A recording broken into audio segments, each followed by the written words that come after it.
What's the name of that film where they're on a boat and there's a girl and a cake? We crack straight into Mike Phillips. Fnar.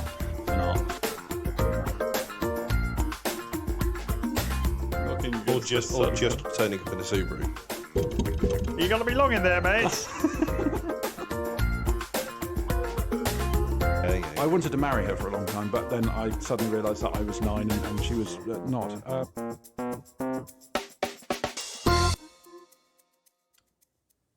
Hello, everybody, and welcome to another Pro Detailer Magazine podcast. We are continuing on our magazine read-through and discussion session. In the house, we have the familiar favourites. We have Mr. James of the Keeley. Hello. Mr. Ian of the Seeley. Am I the familiar one or the favourite one? But don't answer that. That's an ecumenical question. So Went to school with him. just means off the church, actually, but I got off Father Ted. You got what, a Father Ted? I got a lot of Father Ted. He was my favourite. No, my favourite was actually called Reverend Bob, but never mind. So the topic of conversation is going to kick off with continuing where we left off, which is with the mega test. And we discussed the subjective elements of the mega test that we did, and now we want to talk about the science, and I put that kind of in brackets, science, to what we did. You mean quotation marks? That's the sort of thing. So Ian, Ian had an idea in the early development, which we did actually follow through to test, and it didn't quite work out as planned. But what was the original plan? Well, the whole point of the scientific quotation mark aspect was to take all bias out of it, out of the test. So we were trying to think, how can we replicate using a rotary polisher without having a detailer attached to it? We went through a couple of ideas, but we settled on trying out basically a benchtop pillar drill, which on paper works nicely, as long as that paper doesn't mean it's a 100 watt benchtop pillar drill, which didn't work. It didn't have the guts. It lacked torque, but and again, so they don't quote the torque figures on this. But the problem is getting a pillar drill that you can adjust the speed, like twist a knob and adjust the speed on, is actually not that easy to find with decent amount of power behind them. Most of the ones we're looking at, it's changed the speed you had to physically open the top and move the belt to a different pulley, which isn't ideal when you're trying to do it in the middle of a polishing set. Well, quite. That could be potentially awkward and finger snaggy. And I suppose the thing is that a drill's designed to exercise the force over a typically say a 5mm drill bit, not over a 125mm pad. A pillar drill in general would have done it, but we needed to get a bigger one. And by the time we realised we needed to get a bigger one, it was too late. I have to admit, it seems to be a pattern of late of buying online. I've been buying board games for reasons I won't go into, and I bought what I thought was full-size Jenga with all the parts in, and it's smaller than my fist. I did the same with battleships. I've done the same with about 5 different board games, and it all came small. It's just like that pillar drill. You've been buying off Wish? No, I'm buying off the Bay and various others, and every single time I seem to fall into the trap of buying. I bought a chess set which is so small you can't distinguish between the damn things. So, and this pillar drill was like a baby pillar drill when it arrived. Oh, we knew what size it was. I Okay. was fully aware of the size. I just wasn't aware of the lacking in power because it didn't have any of that listed. No. I mean, it's a decent weight unit and everything like that, and it's perfectly good for drilling pilot holes and things like that up to us. Yeah. We knew the maximum chuck size was going to be an issue, so we ended up having to source a different M14 chuck bit. Because I think it would only go up to a 6mm shank, but. Yeah. God, this is interesting. So anyway, we started the mega test with the idea of doing a pillar drill. That didn't kind of work out. So, James, tell us what we ended up improvising and how we did it. Well, Ian had already sort of half rigged it, hadn't he, when we got downstairs? So we'd basically got it was a desktop vice, wasn't it? Yeah, desktop vice with a 360. Oh, it's just there. Oh, look, it's just there next to you. Just there. Yeah, desktop vice, but it has a 360 ball joint, so you can basically swivel it at any angle. And the idea was to clamp the handle of the machine polisher in, and then we would use a spirit level to make sure it was level. And we did it all on scales, didn't we, as well? Yeah, so that was the other thing as well, is the idea of the pillar drill in the first place was to put a measured weight on the handle so that we knew that it was exerting an amount of force for every pad.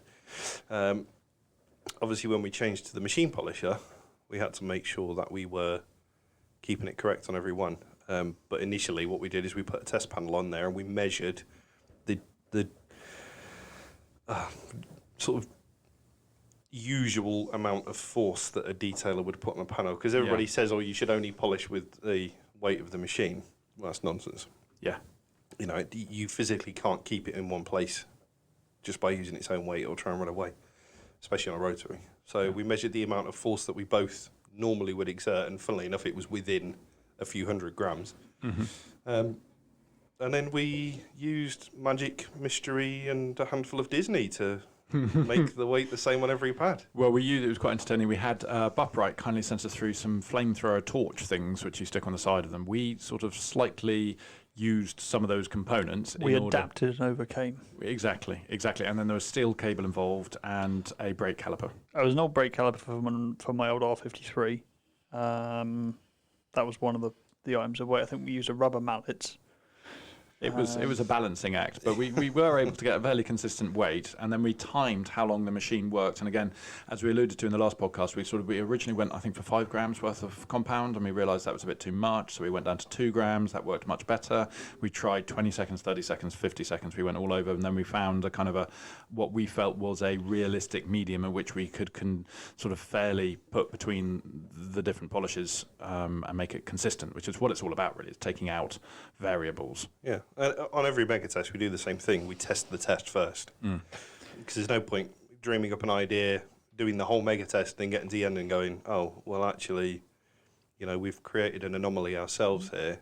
So what we need to do is run through the whole lot first and then make sure that is testable. Exactly. Things like using on the substrate we were using on was really thick aluminium. And we found that whereas you wouldn't really want to hold the pad in place for more than 20-25 seconds for fear of overheating on standard thickness car body panels. On this, we could actually hold it in place comfortably for 45 seconds. It'll get up to temperature. Yeah. Without overheating the paint and all the surrounding area. Yeah, because we tried it for a minute, didn't we? And we did find that it was getting too hot at that point. So the ball actually started sticking to the paint. Yeah. The challenge is that there are some, which we found on the subjective testings, there are some that work best and you need to build up a good temperature. I mean, was that the Scholl and the Cartec? Scholl definitely benefited so much from going at higher speeds and really working it in. Audacia was the one, though. Audacia excels at high speed. And Svizzer as well. Svizzer was a tricky one because Svizzer requires you to actually play with the speeds. So you want to use it on a low speed for your cutting, and then you can up it for the refining. And then if you've got the skills to pay the bills, you can put it right up and take all of the weight off the machine and use it to finish. Whereas conversely, Kosh, if you use that too quickly, then it just vanishes.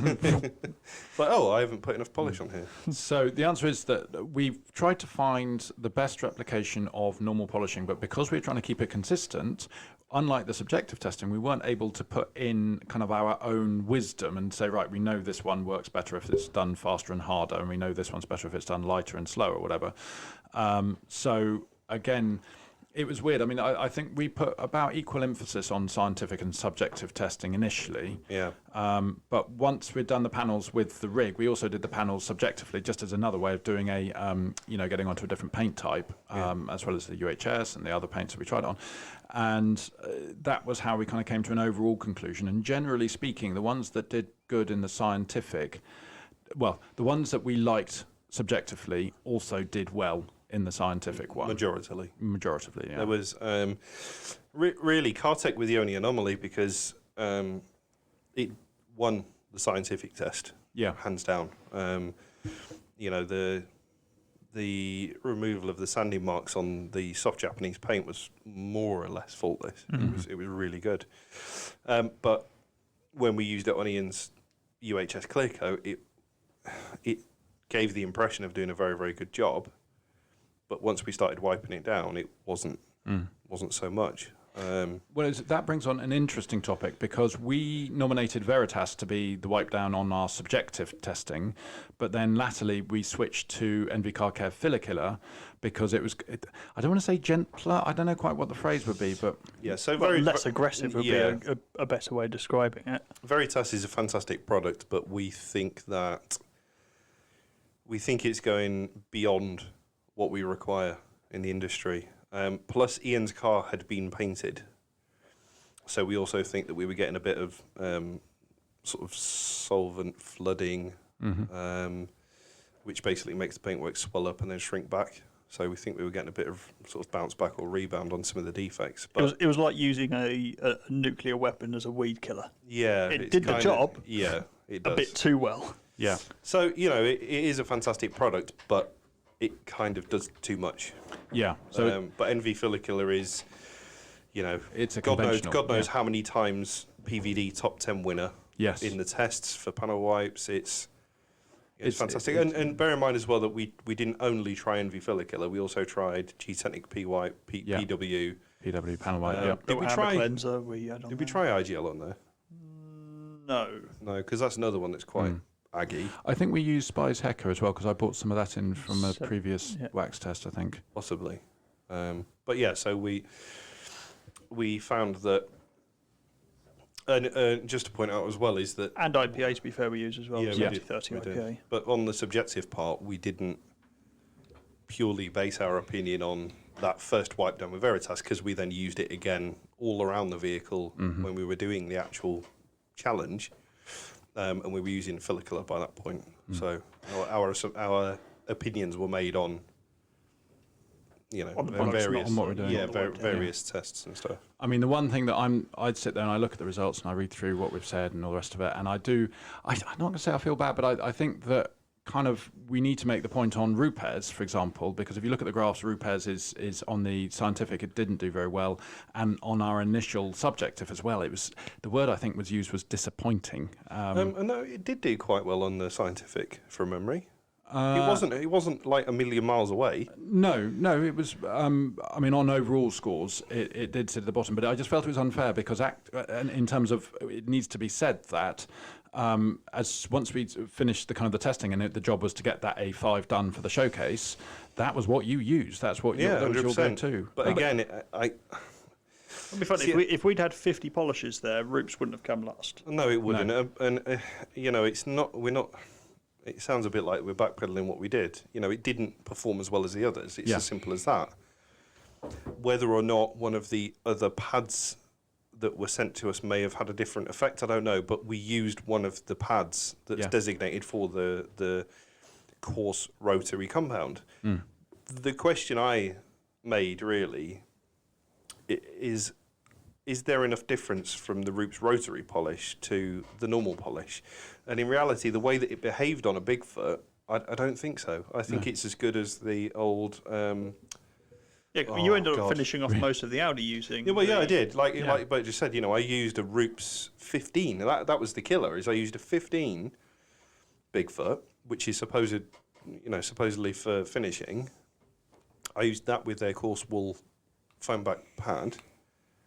And it absolutely blasted through everything that we're working on. Yeah. So the answer is that in the test criteria that we did, no, it didn't do particularly well. But actually, it doesn't mean it's a bad product. It's just that you use it differently with different equipment for different things. And also bear in mind that we struggled in general to get Ian's car done in that challenge. It wasn't like a... Yes. Because when we went outside and we started doing bits on VOD, which is an older Audi paint type, all of the polishes were very, very good. But let's be honest, the majority of cars that we're working on these days are UHS. So for us, if a polish isn't performing on UHS, then currently it's not a good polish. Yeah. And that's the way you have to look at it. Yeah. No, I agree. If you worked at I don't know, like Classic Car Barn or something, then Cartech would be the best polish because it's fantastic on softer paints. Yeah. No, it's an interesting one. And as I say, the overall winners, we won't give it all away here, but the overall winners, when you read, are an interesting thing. And we basically come to the conclusion that there still isn't one polish that does everything in terms of the heavy cut. And that As long as we're not giving it away, that's fine. yeah, no, that's Well, That's all good, there but- might only be one. There might only be one. Or was there? or was there 12? Hey, we've got that button. We do have that button. Hang on, It's which too one? late now. Is it The too late? most. Oh, yeah. That's a really off-brand version of that little It is. jingle. It's one that you don't have to pay You the also copyright press on. the wah wah at the same Exactly. time. We got like a master mix there. That's the well, when you get my level of deck mixing skills. So that's the mega test, and moving on from the mega test, we then crack straight into the guide section, and we seem to focus on removal of things. Yeah, well, so we've had guide bits in previous mags, haven't we? But The first one was just Mac guides. You know. yeah, but this one we thought we'd kind of refresh the sort of section a bit and have a few more in there. A lot of mini guides. Yeah. There are there's a lot of subjects out there that don't warrant a 4-page write-up on how to do it, but actually a bit of guidance is Filling is a bucket. good. To be fair, I think I managed to get 3 pages out of buckets in a previous issue. Did you? Yeah, I think we had a page on bucket choice and selection, and then on the kind of the grit guard I think I glazed over grid. I liked it. I involved lobsters, and nobody noticed. Rock lobsters, No, there were Iraq lobsters. No, there were Envato-free graphic lobsters. Oh, yeah. They The look more like important thing is crayfish. you made an effort, I did. You I did. and we made a nice change. Yeah.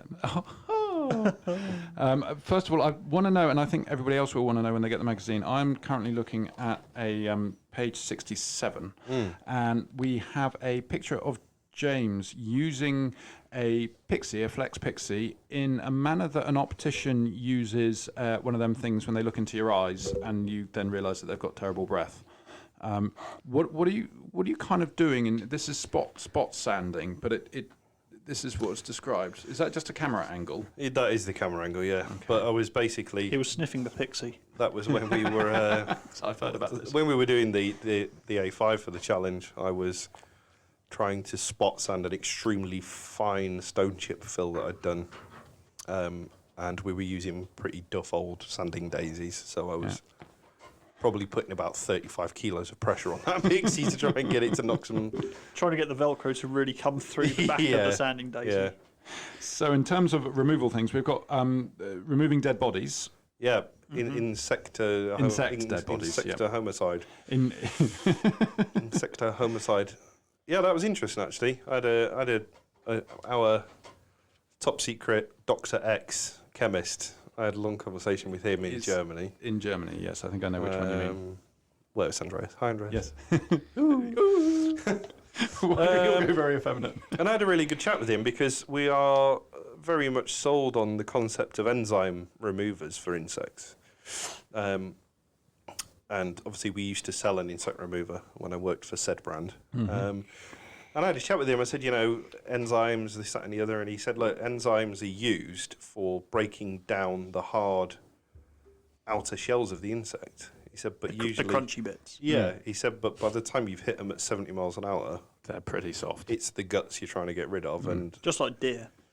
Yeah, you hit a deer. there's not many crunchy bits on a deer, though. Oh no! apart from the teeth. If you hit it at 70 miles an hour, the weird thing is it literally vaporizes. That's the weirdness. A deer.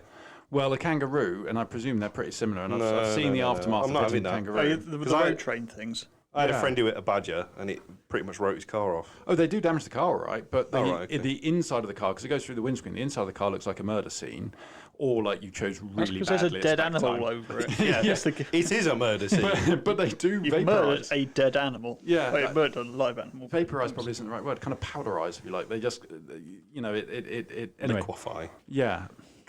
So yeah, Andy basically alluded to the fact that enzyme cleaners are great for removing the hard exoskeletons of insects, but they're pretty much unnecessary for little flies and bugs and stuff.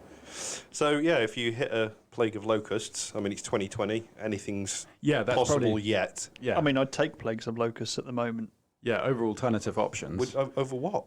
Well, I watched an asteroid movie last night. It was terrible, and it was, really terrible. It was the equivalent of a B movie, and there's a genre of B movies were produced to go straight to video. Oh, like Sharknado. That sort of thing, exactly. Or mega.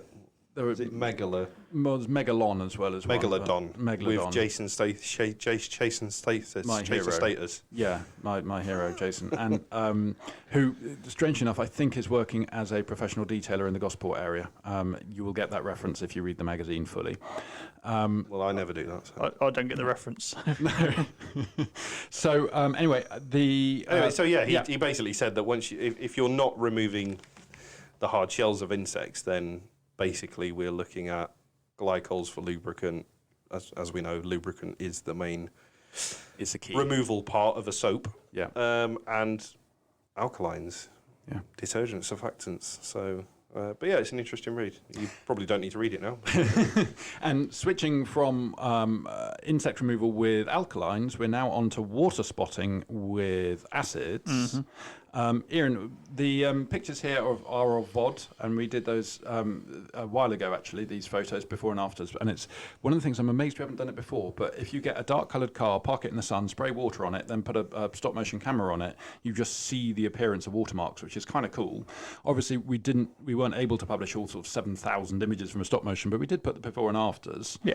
Now, tell us about water spots there, what they are, what their creation is, and how they get removed. I'm not going to tell you all that because that just basically gives away the entire content of the magazine. But the idea is to have this as a read-along. Yeah, I know, it's a read-along. Okay, so if we're quiet for like 5 minutes, if everyone could just read that page, and we'll do tests on it at the end. No, the idea again behind touching on these sort of subjects is sort of subject that a lot of people end up Googling about, but not just how do I get rid of it? Why is it caused in the first place? It's caused by the total dissolved solids. I can't even say it. It sounds like a mineral kebab shop deposits when I from say water. it. Yeah. Well, every raindrop is based around a bit of dust, isn't it? Yes. And then the There's water a bit evaporates. of dirt in every. It sounds like a Disney thing. There's one bit of dirt in every single raindrop, and you are that piece of dirt. Well, what I like here is I just quoting on the prevention side. The thing is, it says here, this is a tricky one. And I mean, the other thing is ceramic coatings and water spots. Yeah, okay. Here's a top tip: if you want to stop water spotting on your car, don't get it wet. Keep it inside a garage, and then it won't happen. Prevention. You can only do so much with it. Yeah. And if you want to prevent watermark etching on the paintwork, don't put ceramic coating on it. Well, quite, and to be honest, anything hydrophobic. I mean, when I wax a car, So I hope you're gathering it up into one place, so that's going to give it the exact area it's going to have to evaporate off from. If it's hydrophilic, it's all spread out over one area, so you just kind of one big water spot of your car, and you won't notice the difference. Yeah. Apart from waxes, because waxes can contract and expand, so you don't get edging.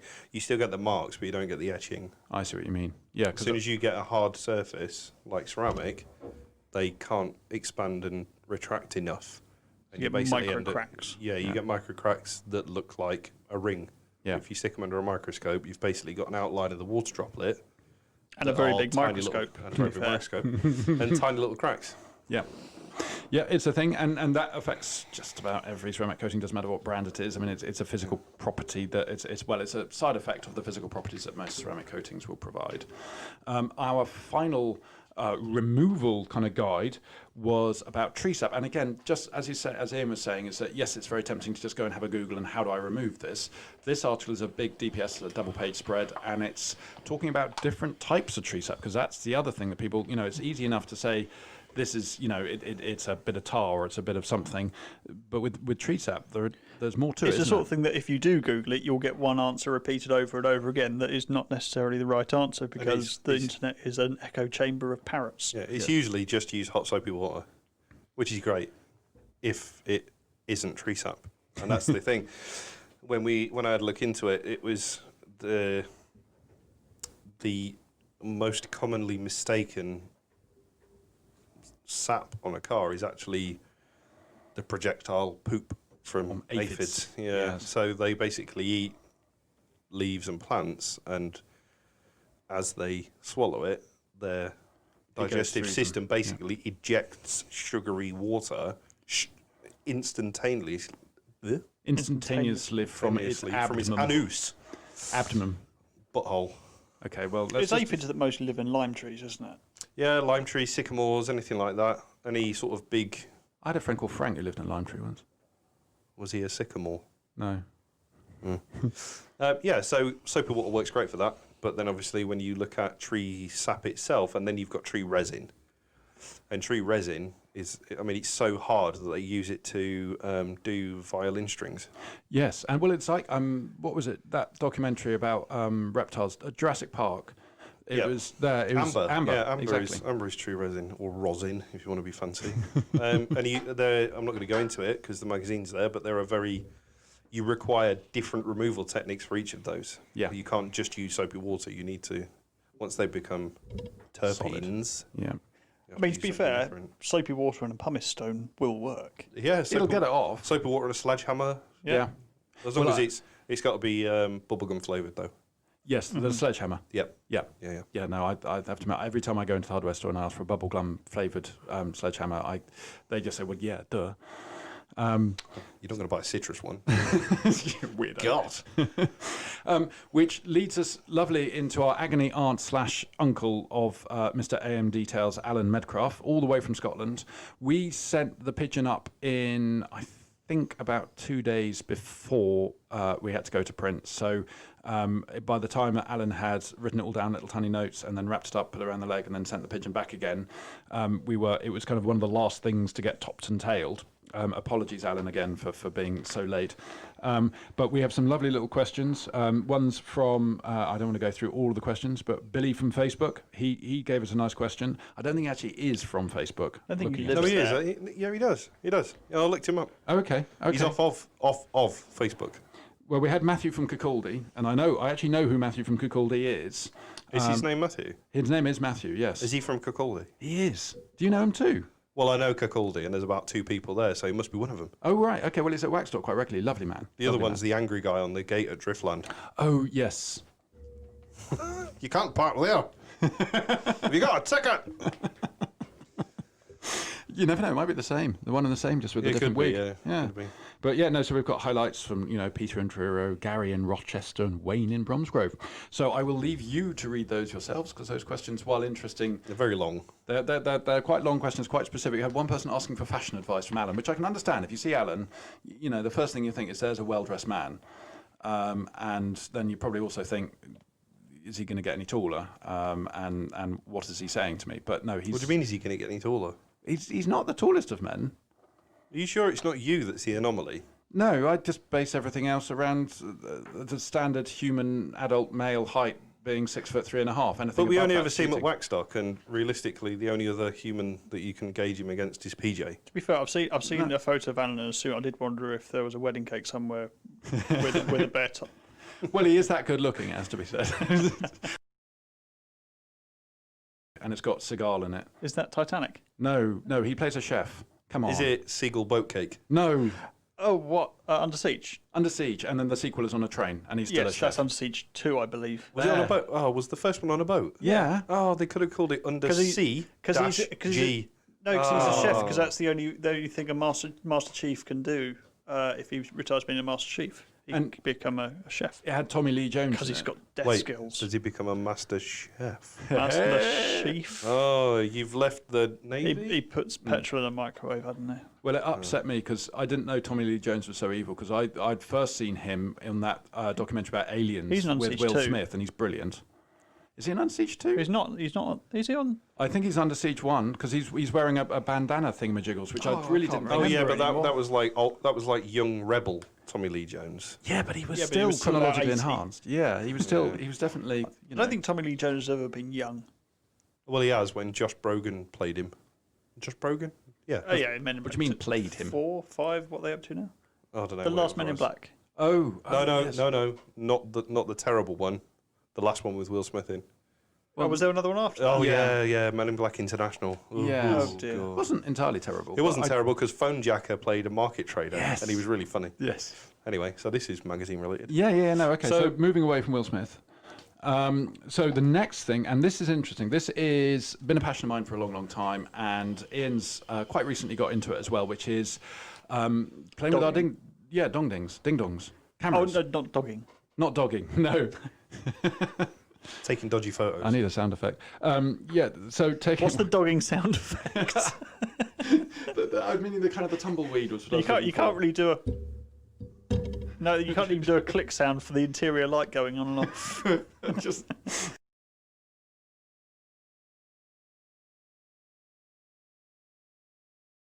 Get back on my wife, Maris. okay. That's that went downhill quite soon. But so we have done Take lots. the handbrake off. Oh, I was going to make a slope joke, but I won't. That's why all of his car are manual. Don't do that. Jeremy Clarkson made one of I those know he on got in Top trouble. Gear. And that Yeah, was, yeah. They nearly upset James. As in May. Yeah, not me, because I don't watch it, because he's an Yeah, you can't cope anus. with. Yeah, Oh, I can't stand him. you can't cope with. Absolutely with Clarkson. can't stand him. He's Whereas a dinosaur. I adore him. In every The respect. minute that Steve Bury from Bury stopped doing motorbikes Oh. on Top Gear, I just lost interest, because it was, but Steve Bury from Bury, Tiff, Quentin, Oh, Tony. Jezza, Tony. I love Tony Tony with his Robinson. black cap. I wanted him to be my dad. This week we're going to have a look at the classic Mini Clubman, one of the best race cars to ever have graced the roads. Old he Top dead? Gear. Is he dead? Yeah, he's dead. Well, hang on. I don't know. He got ill, I think. Tony.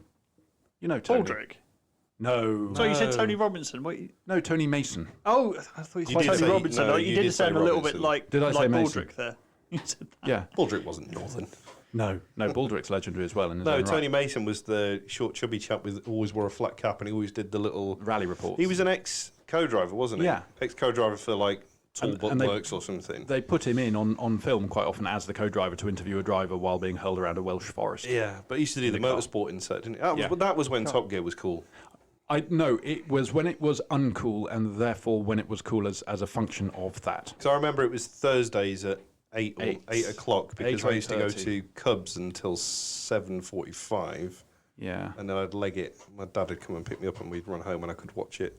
See, you had a different childhood from me. My parents kindly recorded it on VHS so that when I got back from school at Christmas, I was watching them back to back, and it was bloody epic. And there was Kate Humble. Do you remember Kate Humble went on it? And they had another lady who was before That was her. way after. Kate Yeah. Humble was off Blue Peter, wasn't she? Well, no, she did. know. She did Longleat. Yeah, she did. Oh, Longleat. yeah.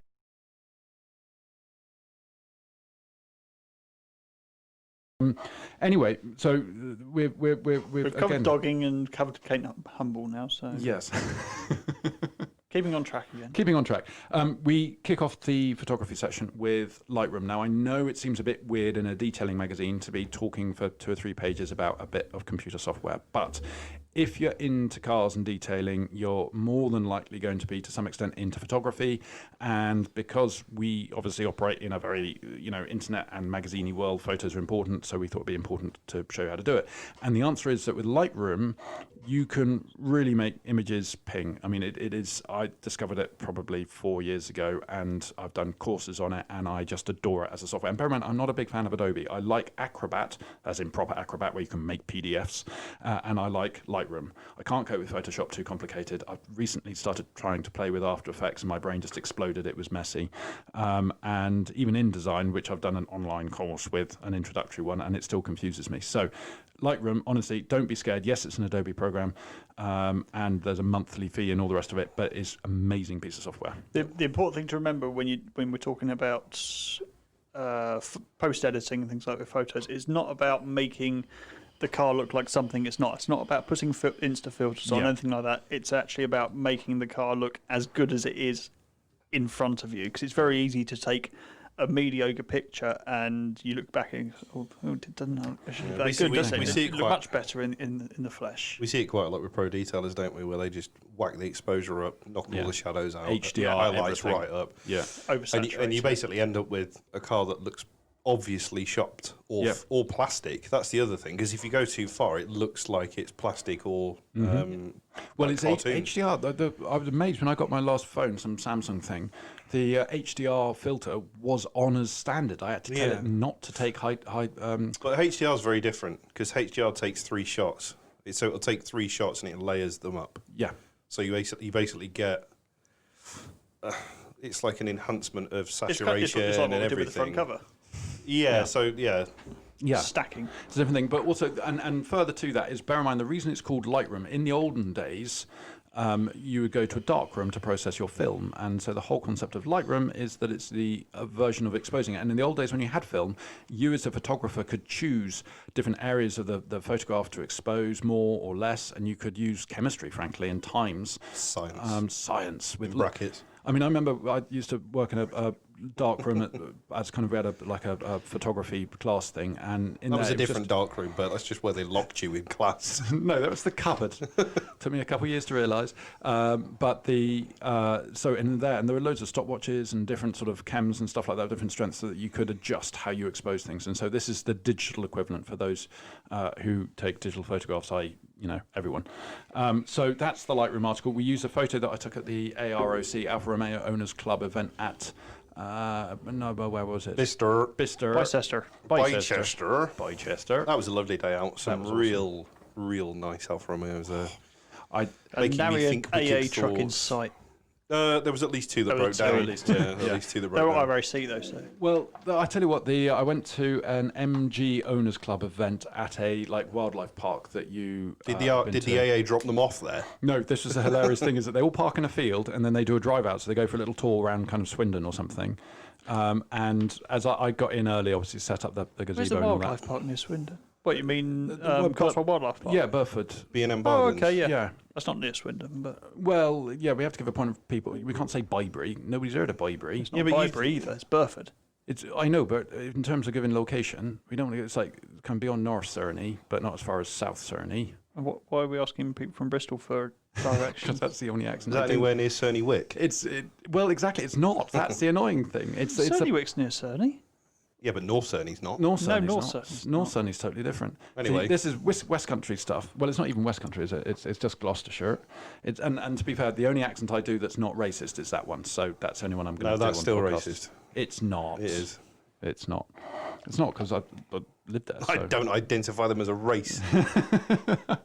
So, having covered software, the next thing we covered is a quick guide to how to, when you're actually composing your photos, taking your photos, a quick guide, hints and tips to how you can make or take better photos. And it's a really fun thing. And it doesn't mean you don't have to have a fancy camera for this. You can do it on your phone. A lot of these things can be applied to any sort of camera that you like. So it's a much more general guide. And I hope you enjoy it. We actually had quite a lot of fun filming it and putting stuff in and doing it.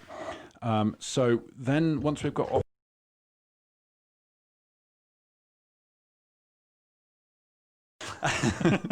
Wasn't happy about that. Mike Phillips is, I mean, to be honest, if you're listening to this podcast on purpose, you'll know who Mike Phillips He is Mr. Detail, isn't he? He's been around a lot longer than the vast majority of us. And he used to work for Maguire's, and now he's kind of the front man, has been for ages, of AutoGeek, which is about the biggest reseller of car care products in the world. And probably the most interesting TV channel as well. On the YouTube. Mm-hmm. They were one of the first to really embrace technology bit on the forums. And if you look on the AutoGeek forums, the nice thing about Mike, well, one of the many nice things about Mike is he writes really long, detailed replies and points out and kind of explanations and write-ups and stuff. You can learn a lot from him. And he's just as much an educator as he is a detailer. But he uses info. When we did the Dodo Juice after Waxstock curry that we used to go to, he would always order the hottest thing on the menu and ask for it hotter. Really? So when Mike was over, he came with us to the meal. I remember he came and he he maxed out. He was like, yeah, hot as you can make it. Wow. Crikey. So that's a new thing. Mike Phillips is also a sadist. So I suppose it comes more from the sort of American chili cook-offs. Yeah. Well, yeah, of course they do have that thing where they all try and eat a chili and then start crying and vomiting. Yeah, they did that in Glasgow, didn't they? And 2 people died. Yeah, to be fair, that was just a stabbing that happened to be going on in the same room. Oh, come on. No, so we went through a lot. We had to omit a question or two simply because I wrote the questions and then we didn't have space to put them, but we've given 4 pages across to it. Really interesting insight and some wonderful photos from the past. And he's a funny guy as well. That's the other thing. We've done quite a few interviews with Americans, and it's quite a serious thing. They're like, right, there's an interview about detailing, but actually Mike sort of... And the biggest problem we have with Pro Detailer Magazine interviewing anybody from America is that they don't get sarcasm. No. And my life basically revolves around it. Yes. So our humour, I think there's a slight breach there. But I know at the same time we get emails from American readers and they find it absolutely hilarious. And it's like in France, for example, they like Hello Hello, the BBC TV series about Everyone likes Hello Hello. No, but the French adore it. And in Germany, they're like Manta Manta. No, the French adore it once they realise that it's not taking the piss out of just the French. Yeah, so because my other half didn't like it originally until actually she bothered watching it, and she's like, "Oh, okay, it's taking the piss out of you guys as well." And yeah, absolutely everybody. War is stupid. Hello. So yes. Anyway, there is a sense of humour thing, but we've done interviews. How good is that Fusso advert? Oh yes, I've looked at it. God knows how many times That's when we put it in the mag, graphics. but every time I look through this issue, that Fusso, that Soft 99 advert it stands out. That's everything a detailing. If we ever get around to doing an awards ceremony thing, there is going to be a best looking advert award. Yeah, and this at the moment is pretty push high. up the bar. Gliptone's good. Yeah, the new Gliptone one's pretty good. The Dodo Juice one's a classic. Yes. That's a classic. Yeah, and we repeated it. I mean, they did it about 5 years ago. Huh? LC one's quite nice. Yeah, Lake Country, that's a nice ad. Really nice colour scheme on that. So, that's a big thing. And also, Soft 99, they're in Europe and now the UK are putting a lot into promotion and stuff like that. And this advert's actually about Raindrop, which is a product we actually tried and tested as part of the new products thing. And we were impressed with it. That's not the... the Can Blast, you mean? Can Blast thing. All right, yeah, not the Glaco one that looks a bit like a... No, not like the it looks like a pleasurable... thing. Stutter? Yes. Old man stuttering. Spit it out! Or don't, you can keep it in if you want. Hilarious Anyway. story. You know that interferes with tellies? What? Does yours? Those things. How powerful is it? Stutter? No, it's when visiting, the telly starts blurring every time that's getting used in a different room. It's hilarious. Anyway. You should move your bedroom over once. Yeah, that's true. So then we have another article from Erin, which is on a writer's blog, rather. Which is, again, do you want to say anything about your bloggy blog?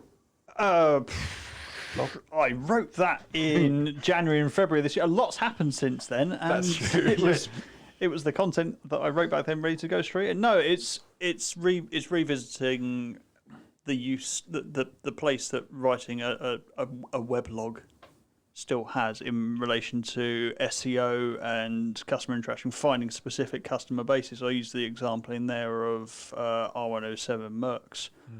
And it's it's a story that comes from Rich, and about 6 years ago, I think he wrote a very short blog on restoring the leather on an R107 Merc, and to this day we're still contacted probably every few months by Somebody's read that. somebody with one of those specific cars to redo the leather on it. And such a small thing, I mean, it probably took him all of half an hour to write, but if you add up over the years, it's probably gained about £15,000 worth of business just from doing that one. I mean, blog. even if you only get one customer from it, it's worth doing. Yeah. It's like So it's not just about backlinks, it's about appealing to very specific niches and very specific searches. Yeah, you've got to write it in two ways. You've got to write it for the reader. You've also then got to write it for Google. Just because only 250 people are probably going to read it, that's 250 potential customers, very direct customers who are probably all going to have the same issue if it's a common problem. hey, somebody should do a magazine or something about detailing. That'd be a good niche, wouldn't it? No, I think it's a bad idea. I think it's stupid. Done to death, isn't it? Actually, looking at some of the jokes you've done in this one, probably a bit inappropriate in retrospect. What jokes have I done in it? Is it a Oh joke? God, has it gone unregulated? Has one slipped through the net? Well, when I read it back contemporaneously, it was fine, but now we've had a pandemic that was probably... Never mind. We crack into wellness, and wellness is fun because it's a relatively new thing, but we've done 3 issues with the wellness section now? Yeah, it's not a new topic. It's just something that we've started to highlight because detailers are a delicate bunch, aren't they? We are, anyway. No. But there's so much that goes on throughout a working week for a detailer. You know, you've got the physical strain of the job, and then you've got the mental strain as well, because all pro detailers push themselves to the limit mentally. And that's before you get into the amount of chemicals you're breathing on a daily basis. So combine all of that with solvent abuse. You're in a pretty bad state. But just running any business. If if you're running a business alone, if you're a sole trader or you've got a small business, you're kind of you're expected to go home and respond to messages and emails and monitor your social media and post stuff, and it's just being on 24-hour calls is not the way to live your life. So in this one, we talk a little bit about switching off. Being able to get to that point where you can end a working day, and especially Ian and I have both got young families, and it's difficult to physically switch off and be a dad or be a partner, or even if you're single, just switch off and especially not with work. the social media plugged into your phone, because that's the only place that most of it will work properly. Yeah, I mean, I actually considered going off radar and getting a 3210 and just having it for calls and text messages, but Well, historically, I did always have a separate tablet with all my work stuff on, and I didn't have anything work-related on my phone. Now I do, because I'm a bit older and longer in the tooth, and frankly, I just ignore it if I can't be bothered to reply to something. Yeah. But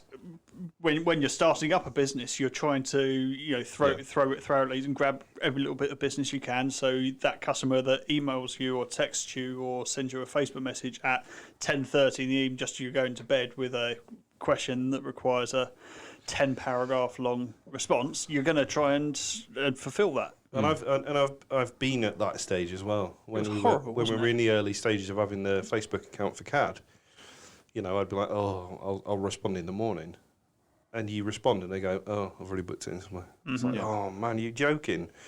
Like you messaged me at 11 o'clock at night, and then all of a sudden it's like, oh well, if I don't respond, somebody else will. It. Yeah.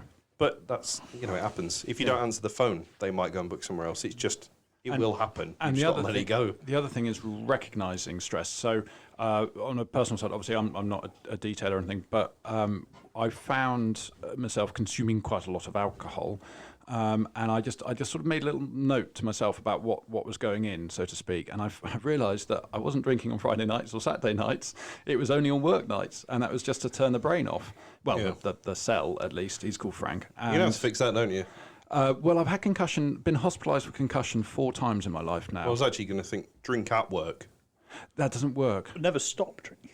No, that's Never alcoholism. don't stop giving up drinking. So yeah, it's also to be able to spot the signs of stress before it's too late was the upshot, as well as revealing my penchant for strong dry cider. So the other part we did, and this was the first time we kind of had some outside help, courtesy of somebody called Elise, and she runs a company called EBG Sports Therapy. First of all, a girl with a name after a car is kind of cool. And just to note, she is not Colin Chapman's daughter, like we first suspected. Yeah, hoped, yes. Not enough Norfolk. Not enough Norfolk. She had 2 little fingers.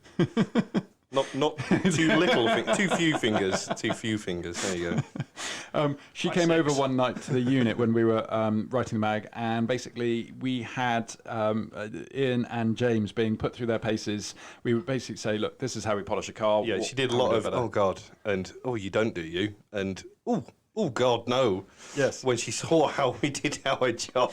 It's usually much bigger when I've seen that before. So this is double grower. It's a bit. Well, speaking of, this is going to be a double ender because we've got enough content basically for 2 separate articles. So our first article is an example. We've cartoonified it, which looks really cool. I have to admit, befunky.com. Thank you. Comes up nicely. Oh yeah. Give all the credit to the online site, not the guy who sat there actually designing it. More the point, before we forget, shout out to our cutout guy in Pakistan. Oh God, yeah. Yes. We found so previously in the magazines we've used for the new products, we've basically photoshopped, unless Bert has had it his way, and he'll open a photograph in MS Paint, and then he'll delete the background pixel by pixel. Yes. Ian and I have been using Photoshop for some time, but it is the quality of our cutouts they're all right. Yeah. It's good, but not the time that we can devote to it. So Ian found. Where did you find him? It was on Fiverr. Right. So you found him. It wasn't a Fiverr, I have to say. I thought he was on Tinder. It was like 10 quid for 60 photos. Well, it was a Fiverr for 30. Well, no, there wasn't that option. All right. So yeah, we basically sent him off to this dude in Pakistan, and he was epic. He was 24-hour turnaround, and colour probably matching saved as well. us about 6 hours worth of work. So shout out to that guy. He was brilliant. What was his name, Ian? Yep. He's on my Christmas card list. Hey, I don't send anybody Christmas cards. Cutout guy, that was his name. Cutout guy, yeah. I just want to say that while I did cut out a lot of photos and paint, since getting a 32 megapixel camera, I've stopped doing that because that means a lot of pixels to manually do with a pencil tool. Just an FYI, I don't do that anymore. You do, because I saw you doing it with the logo the other day. Well, the logo's easy; it's just straight lines. I think people undervalue paint, but it's important. So, moving on, we have our chemistry corner, which has a little fun bit of fascinating alliteration. And it is all about pH. It's something we've done a video on at Labo Cosmetica. We got it from... pH is something that's plagued us for the last couple of years because we've talked to various people in white coats. Some of them kind of gave the explanation... Tell us to get back in the cell. Yes, get back in the van. And there were kind of stories that kind of conflicted and kind of didn't, and we've all got our own captive chemists that we'll quietly talk to. Anyway, it was when we went to Labo that we kind of got clarification on it all, and then actually more or less everything that all the chemists we talked about was correct in the past. Yeah, just not individually. They all had to be combined to be correct together. To find the truth. Yeah. It's like a Horcrux. We basically had to combine all the info we'd be given to get to the point that matched up with what Labo told us. Yes. But it was fascinating. I mean, it was... That's pH fascinating. Like the FEV, like the FEV. FEV. Fascinating. And a space. Space. But yeah, I mean, the video's on YouTube now, isn't it? It is indeed, yes. Yeah. So it was a beaker of water, and they added pretty much a single drop of hydrochloric or sulfuric acid, and that single drop made the pH match the pH of the hydrochloric acid in its neat form. Yeah. So we basically... But without the concentrated strength. Without the concentration. So you can have a pH 1... in low concentration. But even today, I was just interested in the pH of... what was I using? It was... Lubricant. No.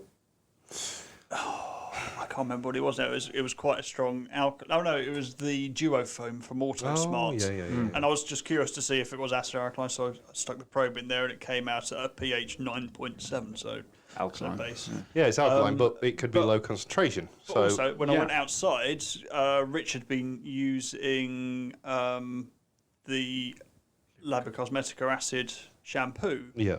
Perfect. Cupid.